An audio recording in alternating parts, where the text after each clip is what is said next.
자, 오늘은 민수기 17장을 중심으로 해서 참된 대제사장의 표징, 이런 제목으로 말씀을 나누겠습니다. 하나님이 인정하신 참된 대제사장은 어떤 표징이 있는 존재냐, 이제 그게 주제입니다. 민수기 16장, 지난 두 주 전에 말씀을 나누는데 고라의 반역 사건에 대한 기록입니다. 고라, 다단, 아비람, 온, 요 네 사람이 주동자고, 그 다음에 족장 250명이 추종자고 해가지고는 반역을 일으켰어요. 이 반역을 일으킨 것은 뭐에 대한 반역이냐면, 왜 아론과 그 아들들만 제사장을 해야 되나? 그러니까 아론의 제사장 직분에 대한 정당성, legitimacy, 그리고 또 아론의 제사장 직분은 꼭 필요한 거냐? 우리도 해도 되는 거고 없어도 되는 거 아니냐? 아론의 제사장 직분의 정당성과 필요성에 대한 도전을 한 것입니다. 그러니까 하나님이 이 도전을 슬슬 봐주신 게 아니에요. 하나님이 고라, 다단, 아비람, 온은 빠졌는데 그 고라, 다단, 아비람은 지진으로 멸하셨어요. 그러니까 있는 땅이 딱 갈라지고 산채로 음부에 들어갔어요. 산채로 지옥 떨어진 사람 누구냐? 그럼 고라, 다단, 아비람이에요. 딱 들어가고, 그 다음에 족장 250명은 불타서 죽었습니다. 아주 하나님이 심각하고 대단히 드라마틱하게 이 문제를 다루셨다 하는 걸 알 수가 있습니다. 그러니까 아무나 대제사장이 될 수 있는 것이 아니라, 대제사장이 될 수 있는 사람은 하나님이 인정하신 사람만이 될 수가 있다, 이걸 명백하게 보여주신 것입니다. 그런데 이스라엘 온 회중은 이 진리를 받아들이기 싫어합니다. 왜 꼭 아론만 대제사장이 돼야 되나 해서 주동자들이 멸망하고 250명의 불타 죽은 바로 그 다음 날 또다시 모세와 아론을 비방해서 너희가 여호와의 백성을 죽였도다 하고 모세와 아론을 비방합니다. 근데 여호와의 백성을 죽인 게 아니에요. 여호와를 대적하는 백성을 죽인 거지. 근데 하나님의 가르침을 거꾸로 해석하고 왜곡되게 받아들입니다. 그러니까 하나님이 그 백성들에게 연병을 내리셨어요. 연병을 내리셔가지고는 죽기 시작하는데 금방 14,700명이 죽었습니다. 그러니까 모세가 아론 보고, 야, 빨리 그 향로에다가 향을 담아가지고 여호와 앞에 산자와 죽은 자 사이에 서서 속죄를 해라. 제가 알기로는 성경 가운데 피가 없는 속죄로 하나님이 인정하신 건 이거 딱 한 가지예요. 피 없는 속죄로서 참으로 유일합니다. 그러니까 하나님이 워낙 급하니까 피가 없는 속죄로 향로에 향만 드리는 걸 가지고 속죄로 받아주시고 14,700명에서 딱 죽음을 멈추게 하시고 나머지 백성들을 연병해서 이제 살려주신 것입니다. 그러니까 이건 뭘 말하냐면, 아론의 제사장 직분은 정당할 뿐만이 아니라 아론의 제사장 직분은 너희가 죽지 않기 위해서는 필요하다. 제사장 직분의 정당성과 필요성을 굉장히 엄한 방법으로, 또 드라마틱한 방법으로 증거한 것이 민수기 16장입니다. 아론의 대제사장 직분은 그림자일 뿐이고 그 실체는 예수 그리스도예요. 그러니까 민수기 16장이 증거하는 것은 예수 그리스도는 정당한 대제사장이시고 예수 그리스도의 대제사장 직분은 사람에게 꼭 필요한 것이다, 이것을 말씀하는 것입니다.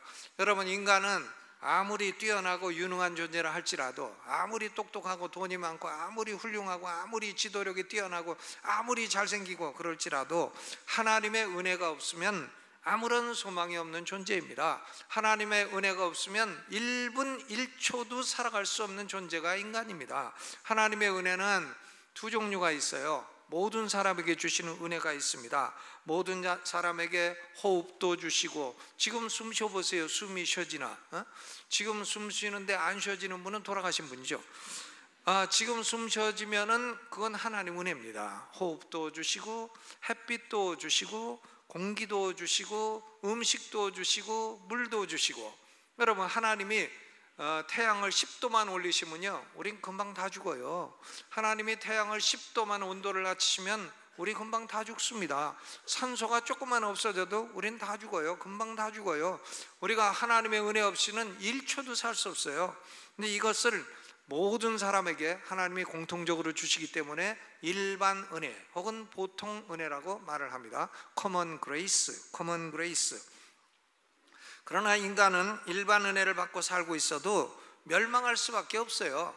살아있는 동안 일반 은혜를 받다가 멸망하고 지옥 떨어질 수밖에 없습니다. 왜냐하면 인간은 스스로 해결할 수 없는 문제를 안고 있기 때문에 그렇습니다. 그게 뭔가 하면 우리의 죄라고 하는 문제예요. 우리는 죄성을 가지고 태어나서 죄를 짓고 살고 하나님 앞에 죄가 있는 존재인 것입니다. 그렇기 때문에 이 죄를 그대로 가지고는 하나님께로 나아갈 수가 없습니다. 그러니까 이 죄를 해결해 주는 하나님의 특별한 은혜, 스페셜 그레이스, 죄로부터 용서해 주시는 세이빙 그레이스, 구원하시는 은혜가 우리에게 꼭 필요한 것입니다. 이 죄라고 하는 것은 자기 자신을 스스로 파괴하는 속성을 갖고 있어요. 죄는 셀프 디스트럭티브, 자기를 파괴합니다.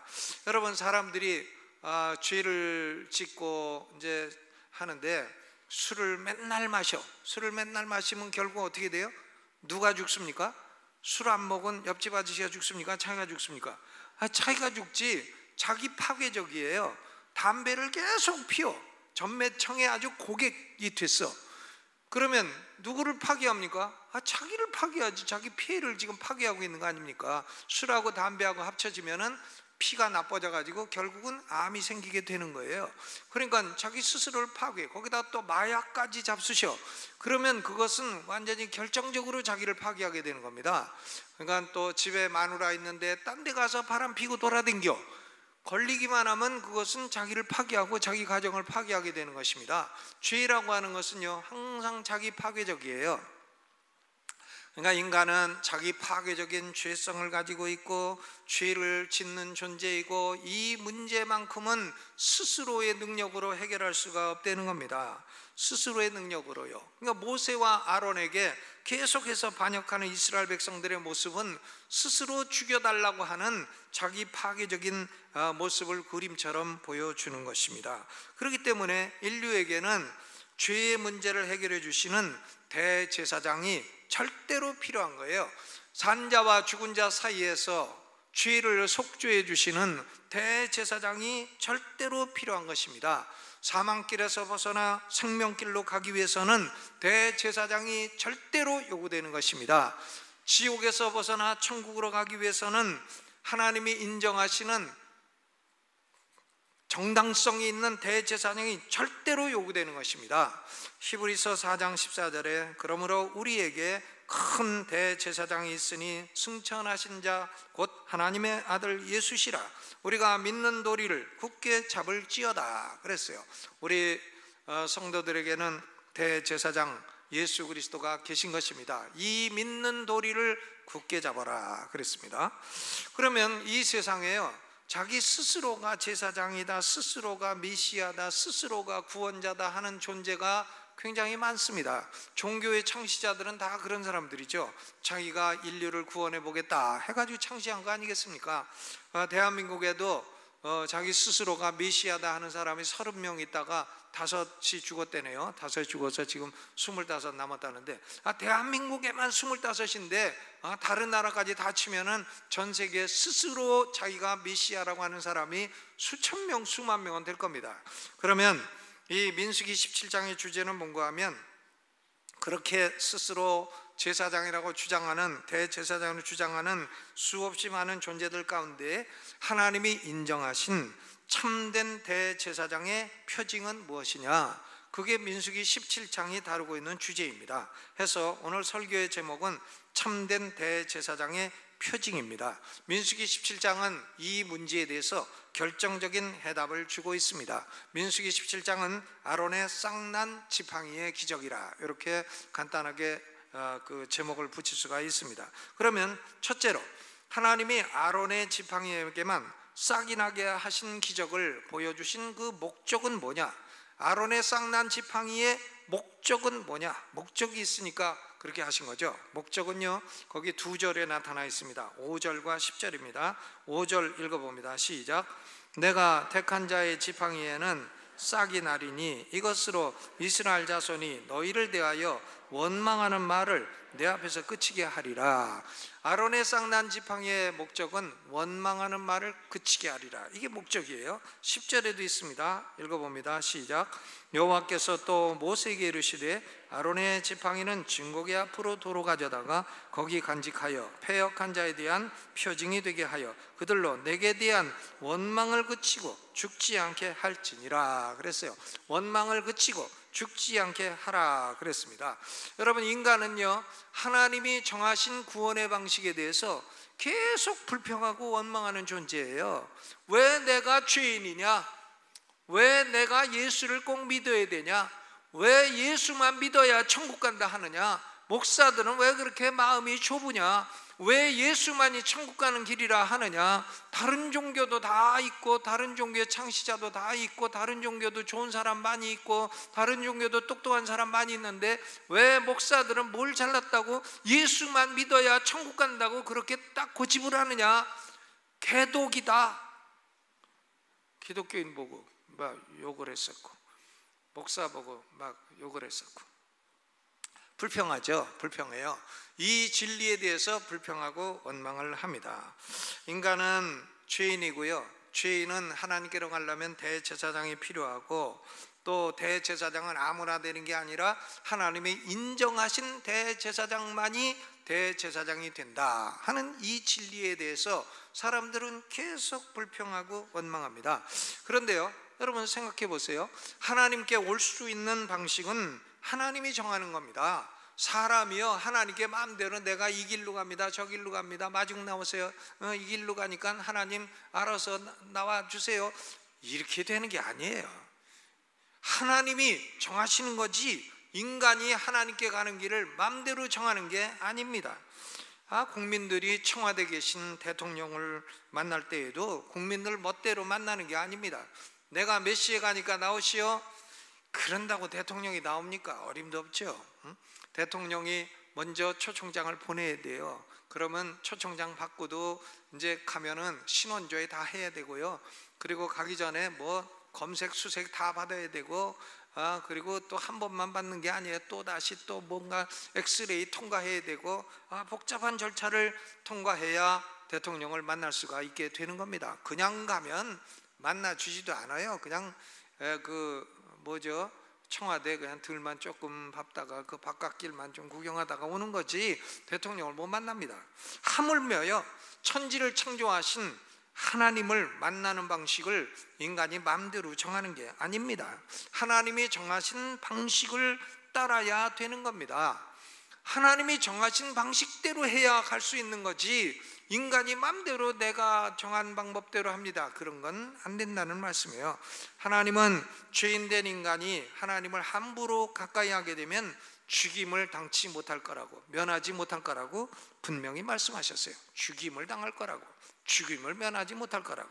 민수기 3장 38절에 모세와 아론과 아론의 아들들이 진을 치고 이스라엘 자손의 직무를 대신하여 성소의 직무를 지킬 것이며 외인이 가까이 하면 죽일지니라. 함부로 하나님을 가까이 하면 죄인들은 죽게 되는 겁니다. 레위 지파 사람들이라 할지라도 모세 혹은 아론의 아들이 아닌 사람은 성막 뜰에서만 봉사할 뿐이지 성소나 지성소는 들여다볼 수도 없어요. 성소나 지성소를 들여다보면 그는 죽을지니라, 이렇게 되어 있습니다. 민수기 4장 20절, 그들은 잠시라도 들어가서 성소를 보지 말 것은 죽을까 함이니라 그랬어요. 그러니까 사람이 죽음을 당하지 않으려면 하나님이 정하신 방식을 따르라는 겁니다. 고라 일당이 죽은 이유도 하나님이 정하신 방식을 거부했기 때문이고, 다른 사람들도 마찬가지로 하나님이 정하신 방식을 거부하면 죽임을 당하게 된다는 것입니다. 하나님이 정하신 방식은요, 한 가지예요. 딱 한 가지예요. 죄인된 인간은 하나님이 인정하신 대제사장의 속죄가 있고 그 속죄를 믿어야만이 죽지 않고 하나님께 나올 수가 있다. 하나님이 인정하신 대제사장을 통해서만 하나님께 나올 수가 있다 하는 겁니다. 아론의 대제사장 직분은 그림자요 예표이고 예수 그리스도가 아론의 대제사장의 실체입니다. 그러니까 민수기 17장이 증거하는 바는 이것입니다. 죄인된 인간은 하나님이 인정하시는 대제사장 예수 그리스도를 통하지 않고서는 하나님께로 올 수가 없다, 이 말씀이에요. 그러니까 예수 믿어야만 천국에 들어갈 수 있게 된다, 그것입니다. 우리는 그림자 시대인 구약 시대에 살고 있지 않고 실체 시대인 신약 시대에 살고 있기 때문에요, 오로지 하나님이 인정하신 대제사장 그 한 분의 이름으로만, 그분의 속죄를 의지해야만 살아계신 하나님께 나아갈 수가 있는 것입니다.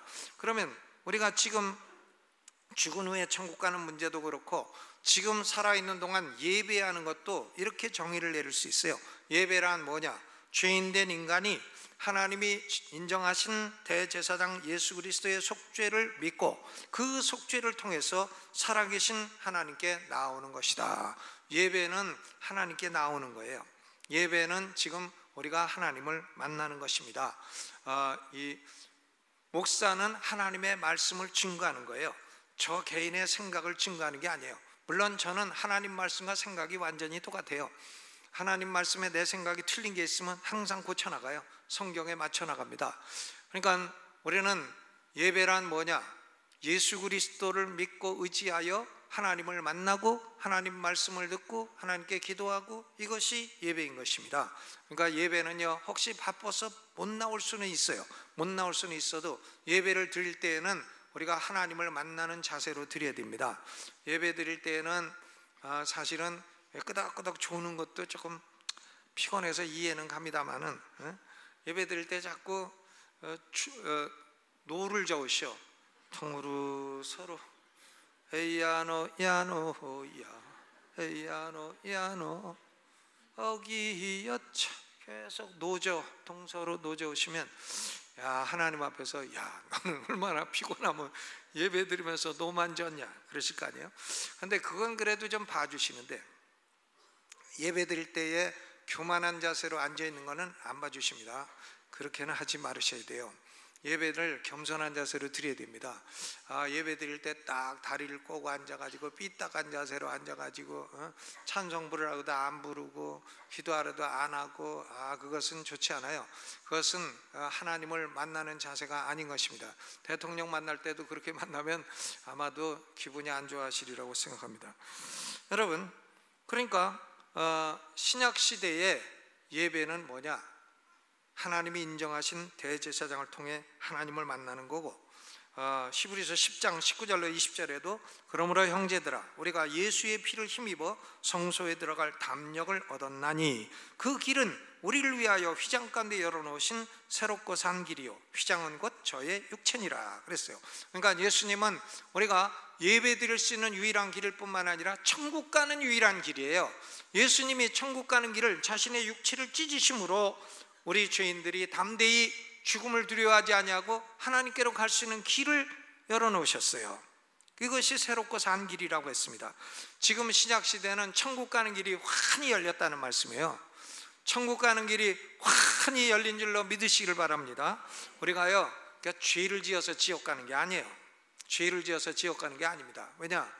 죄인은 다 죄인인데 그럼 다 지옥 가야 되게요. 죄를 지어서 지옥 가는 게 아니라 하나님이 인정해 주신 대제사장 예수 그리스도를 믿지 않기 때문에 지옥 가는 겁니다. 아멘. 그렇죠. 그러니까 지옥 가고 싶은 사람은 하나님이 인정하신 이 방식에 계속 불평하고 거역을 하세요. 그러면 그분의 영원한 지옥이 될 것입니다. 하나님이 이 진리에 거역하는 것을 그렇게 무섭게 다루셨다고 하는 사실을 우리는 조금도 잊지 말아야 되는 겁니다. 지금은 천국 가는 길이 환히 열렸어. 아무리 큰 죄인이라도요, 아무리 큰 죄인이라도 예수 믿으면 천국 가게 돼. 죽어도 천국, 부활하고 영생하고 큰 복을 누리게 돼요. 얼마나 좋은 시대에 우리가 살고 있습니까? 놀라운 일이죠. 그러니까 이 죄가 많거나 적거나 그건 문제가 안 돼요. 죄가 많은 사람이요, 오히려 천국에 먼저 들어가요. 먼저 들어갑니다. 죄인과 세리가, 죄인과 세리가, 창녀가 너희보다 먼저 들어가리라. 바리새인들보다 먼저 천국에 들어가리라고 예수님 말씀하지 않으십니까? 그러니까 왜 아론의 쌍난 지팡이의 기적을 보여줬나? 이 진리에 거역하지 말고 불평하지 마라. 이 진리를 거역하지 마라. 그게 목적입니다. 그럼 두 번째로 이 진리를 입증하기 위해서 하나님이 사용하신 기적은 어떤 것인가? 하나님이요 이 진리를 입증하기 위해서 기적을 보여주셨어요. 뭐냐? 하나님이 모세에게 이르시기를 이스라엘 자손이 12지파인데 12지파는 각 종족을 따라 지팡이를 하나씩 갖고 와라. 그리고 지팡이에다가 족장의 이름을 다 써라. 헷갈리지 않도록 족장의 이름을 다 써라. 레위 지파에는 레위라고 쓰지 말고 아론이라고 써라. 아론이라고. 그리고 12지팡이를 회막 안에 있는 증거궤 앞에다가 둬라. 법궤 앞에다가 둬라. 하룻밤 두게 되면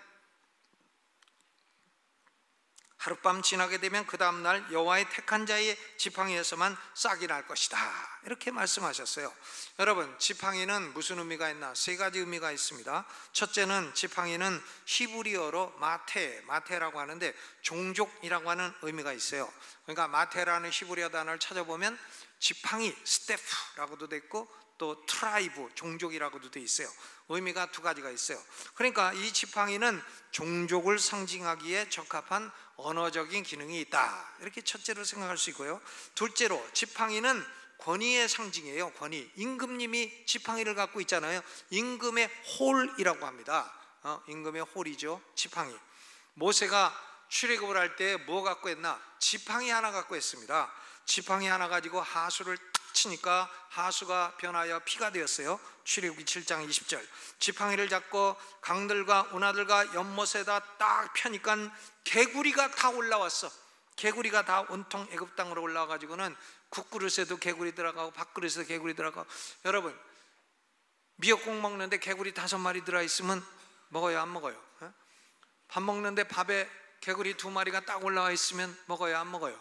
아이고, 못 먹죠. 개구리가 온통 식탁으로 다 올라왔어요. 출애굽기 8장 5절. 그리고 지팡이로 모세가 땅에 먼지를 티끌을 치니까 애굽 온 땅의 티끌들이 다 이가 되어서 이가 되어가지고 막 머리도 들어가고 몸속도 들어가지고 물고 막 간질간질 여기 굽고 저기 굽고 아주 견딜 수 없게 됐어요. 이게 출애굽기 8장 16절.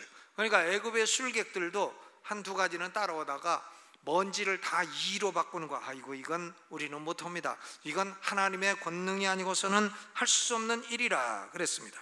모세가 지팡이를 들고 손을 바다 위에다 딱 내미니까 홍해가 쫙 갈라졌어. 200만이 맨땅처럼 지나가게 되었습니다. 출애굽기 14장 16절. 그리고 지팡이로 반석을 딱 치니까 반석에서 생수가 나와가지고 이스라엘 백성들이 다 마시게 되었어요. 출애굽기 17장 6절. 그러니까 이 지팡이를 딱 가지고 별걸 다 해. 지팡이는 하나님이 권위를 주신 사람이라. 지팡이를 가진 사람은 권위 있는 사람이라 하는 의미가 있습니다. 그런데 세 번째로 가장 중요한 의미가 있어요. 지팡이는 죽은 것이다. 그런 의미예요. 죽은 것이다. 이미 나무에서 베어가지고 생명이 없는 죽은 것이 지팡이죠. 지팡이가요 죽은 겁니다. 거기는 이미 페인트도 칠했고 깎아가지고 장식도 하고 이랬습니다. 지팡이는 죽은 지팡이예요. 죽었다.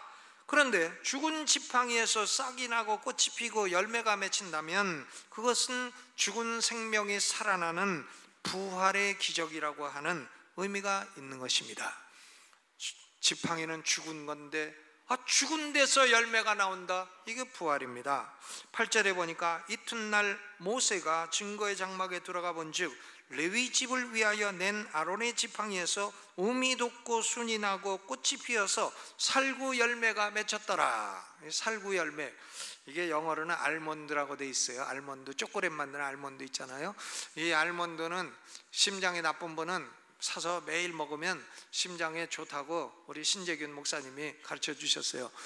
알몬드가 그 심장에 좋은 건데 이게 이제 성경에는 살구 열매라고 번역이 되어 있습니다. 그러면 사람들 가운데에는 저 아론은 저거 사기친 거 아니냐, 아론의 지팡이는 방금 나무에서 잘라가지고 그래서 생명력이 남아가지고 그래가지고 저게 싹이 난 거 아니냐, 그렇게 이제 아론을 사기꾼처럼 말하는 사람도 있을 겁니다.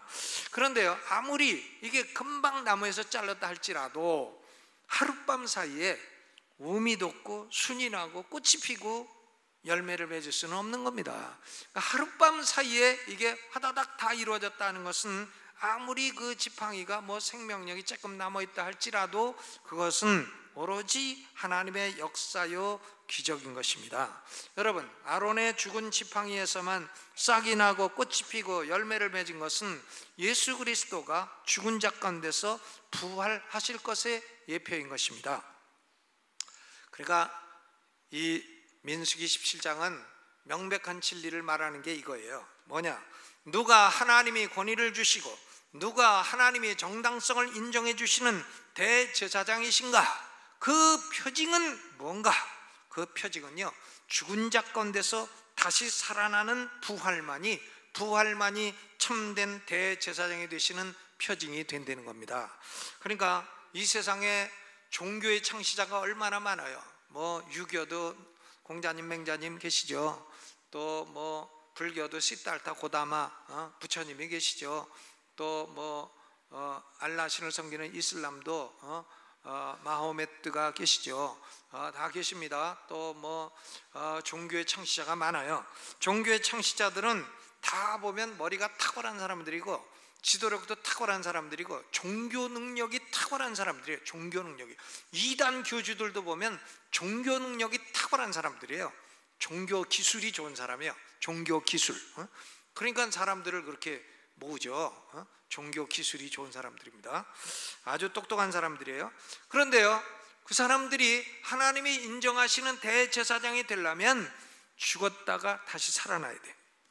죽었다가 다시 살아나지 않은 사람은 다른 지파 그냥 하루 종일 하룻밤 두어도 싹도 안 난 그 지팡이, 등산 지팡이, 그런 것 같은 존재다 그겁니다. 인류 역사 가운데서요, 죽은 자 가운데서 다시 살아나시고 부활의 몸을 수없이 많은 사람에게 보여주시고 증거하신 분은 예수 그리스도 한 분뿐이라고 저는 믿습니다. 저는 뭐 공자님이 죽었다가 살아났다는 소식 여태까지 들어보지 못했어요. 그렇죠. 그러니까 공자는 하나님이 인정한 대제사장이 아닙니다. 나는 뭐 마호메트가 죽었다가 살아났다는 소식, 이슬람이 아무리 많아도 그런 소식은 들어보지 못했어요. 그러니까 마호메트는 하나님이 인정하신 대제사장이 아닙니다. 또 뭐 시달타 고다마가 뭘 돌을 닦고 도가 텄는지는 모르겠어도 죽었다가 살아났다는 소식은 여태 못 들었어요. 못 들었습니다. 그냥 배병, 설사병이 나셔갖고 돌아가셨다, 거기까지만 들었지 죽었다가 다시 살아났다 하는 얘기는 내가 여태까지 들어보지 못했습니다. 그러니까 이 출애굽기 17장은 뭐냐? 예수 그리스도만이 죽은 자 가운데서 부활하심으로 하나님이 인정하시는 정당성을 지닌 대제사장이 되신다. 아멘. 그렇습니다. 요새는 사람들이요, 뭐 아주 말도 산이 있다, 산의 꼭대기에 올라가는 길은 이 길도 있고 저 길도 있다. 그러니까 예수만 믿는다고 천국 가는 게 아니라 이런저런 길로도 다 갈 수 있다. 예, 이런 논리를 뭐라 하나, 말도 안 되는 논리라고 하는 거죠. 말도 안 되는 논리를 떠드는 겁니다. 자기가 막 만든 거예요.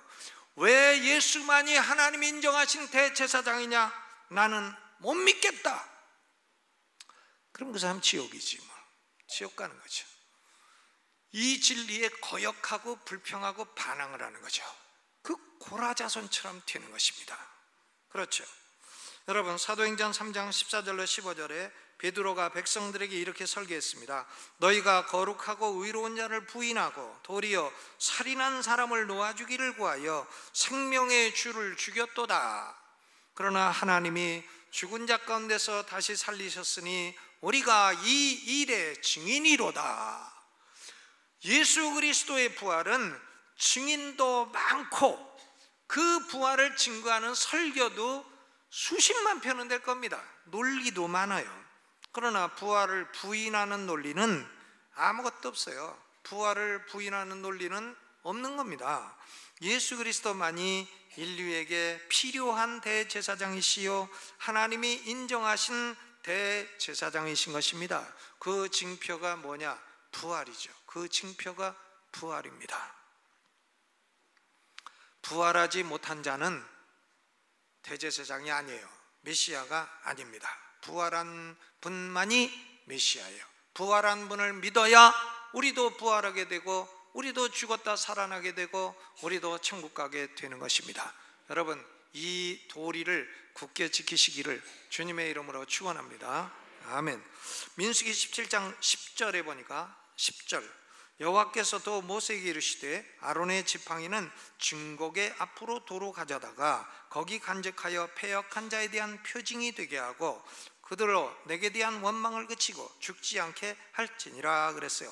그러니까 이 아론의 쌍난 지팡이는 다른 지팡이는 갖고 가라 이거야. 갖고 가고 쓰레기통에 버리든지 네가 갖다 삶아 먹든지 가다가 뭐 불쏘시기를 하든지 마음대로 하고, 아론의 쌍난 지팡이는 이걸 갖다가 법궤 안에다가 두려는 거예요. 법궤 안에 세 가지 들어있잖아요. 모세의 두 돌비, 그리고 아론의 쌍난 지팡이, 그리고 광야에서 하나님이 내려주신 만나, 이 세 가지가 법궤 안에 딱 들어가게 된 것입니다. 여러분, 이 말씀은 예수 그리스도는 부활하실 뿐 아니라 승천하셔서 하나님 보좌 우편에 앉아 계시고 하나님이 인정하신 대제사장이심을 계속해서 증거하시고 대제사장으로서 성도들을 위한 중보기도 사역을 계속하신다는 말씀인 것입니다. 민수기 17장은 뭘 증거하나? 죄인에게는 대제사장이 필요하다. 예수 그리스도만이 하나님이 인정하시는 대제사장이시다. 그 징표는 죽은 자 가운데서 부활하신 것이다. 이걸 말씀하는 것입니다. 그런데 이스라엘 백성들은요, 아론의 지팡이에서 싹이 난 걸 딱 보고도 이 진리를 받아들이기를 어려워합니다. 어려워해요. 진리를 받아들이질 않아요. 12절 13절을 읽어봅니다. 시작. 이스라엘 자손이 모세에게 말하여 가로되 보소서, 우리는 죽게 되었나이다. 망하게 되었나이다. 다 망하게 되었나이다. 가까이 나아가는 자 곧 여호와의 성막에 가까이 나아가는 자마다 다 죽사오니 우리가 다 망하여야 하리이까. 이 사람들은 박자도 잘 맞아. 망하게 되었나이다. 다 망하게 되었나이다. 죽게 되었나이다. 다 죽사오니 우리가 다 망하여야 하리이까. 이 사람들이요, 복음을 깨닫지 못합니다. 죽지 않도록 하기 위해서 아론의 지팡이에서 싹이 나게 하신 것인데 그들은 거꾸로 생각해요. 거꾸로. 아론이 대제사장으로 권위와 정당성을 가져야만 그들이 죽지 않고 여호와께 나아갈 수 있는 것인데 반대로 생각해요. 아론이 대제사장이기 때문에 우리가 다 죽어야 됩니까? 죽어야 됩니까? 망해야 됩니까? 자기네들이 아론이 어저께 속죄해가지고 연병해서 죽지 않고 살아남았는데도 우리가 죽어야 됩니까? 망해야 됩니까? 망해야 됩니까? 헛소리를 계속합니다. 여러분, 이 성경의 진리는요, 그만큼 성령이 아니고서는 진리를 깨달을 수 없는 겁니다. 사람이 성령의 역사가 아니고서는 복음 진리를 절대로 알 수 없는 거예요. 아무리 머리 좋은 사람도 성령의 역사가 아니고서는 절대로 예수가 구주라는 사실을 믿지 않습니다. 성령으로 거듭난 사람만이 믿게 되는 거예요. 그러니까 여러분 가운데 혹시라도 나는 예수만이 구주라는 걸 못 믿겠습니다, 이런 사람은요, 제가 말씀드리죠, 거듭나지 않은 사람이에요. 거듭나지 않아서 성경의 진리를 단 한 귀절도 깨닫지 못하는 사람이에요. 그 사람은 그대로 죽으면 지옥 갈 사람입니다. 여러분, 성령의 역사로 거듭나야만이 하나님 나라를 볼 수도 있고 들어갈 수도 있는 것이에요. 거듭나지 않은 사람은 하나님 나라를 볼 수도 없고 들어갈 수도 없는 것입니다. 이스라엘 백성들은 계속해서 이 진리를 받아들이지 못하고 있는 것입니다. 여러분, 죽은 지팡이에서 싹이 나고 열매 맺지 못하면은 그런 존재들은 중보자가 될 수 없어요. 하나님과 인간 사이의 구원자가 될 수 없어요. 자신이 구원자라고 아무리 외치고 떠들고 다니고 사람을 구름대같이 몰고 다녀도요, 그는 사기꾼이에요. 거짓 선지자인 것입니다. 그도 멸망하고 그를 따르는 자도 다 멸망하게 되는 것입니다. 우리는 예수 믿어 죽으면 다 천국 갑니다. 아멘. 예수님만이 천국 가는 산 길이에요. 새롭고 산 길이고 열린 길입니다. 우리는 다 천국 갈 겁니다.